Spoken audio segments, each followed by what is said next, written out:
జీవితంలో రెండు భావాలుంటాయి, వాటికి ఎలాంటి విలువ ఉండదు. నా తాత్పర్యం ఇది కాదు, వాటికి ప్రాముఖ్యత లేదు అని. ప్రాముఖ్యత చాలా ఎక్కువ, కానీ వాటి కోసం మీరు ఎలాంటి రుసుము చెల్లించాల్సిన అవసరం లేదు. మొదటి భావం ఆనందం, సంతోషం. ఇది మీకు ఎక్కడైనా దొరుకుతుంది, ఒకవేళ మీరు వెతకాలి అనుకుంటే గనక. మీరు ఏదైనా పుష్పం వికసించడాన్ని చూసి సంతోషపడచ్చు. వాయువు కారణంగా ఏదైనా వృక్షం పెరుగుతున్నప్పుడు దానిని చూసి మీరు సంతోషపడచ్చు. ఒక చిన్న బాలుడి కేరింతలు చూసి కూడా మీరు సంతోషపడచ్చు. ఒక ఏడుస్తున్న బాలుని నవ్వించి మీరు సంతోషపడచ్చు. అన్నీ మీపైనే ఆధారపడి ఉంటాయి.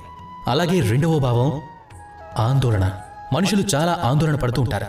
ఈ రోజు నేను ఈ కార్యం చేశాను, దాని గురించి ఆందోళన. ఈ రోజు నేను ఈ కార్యం చేయలేదు, దాని గురించి ఆందోళన.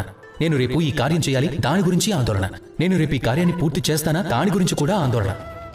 ఆందోళన అంతటా ఉంది, ఇది స్పష్టంగా ఉంది. ఎంత కావాలంటే అంత ఆందోళన ప్రాప్తించుకోవచ్చు.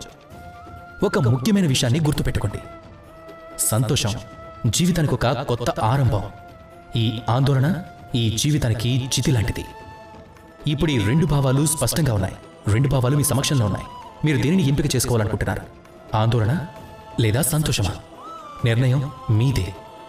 రండి, నాతో ప్రేమగా చెప్పండి, రాధాకృష్ణ.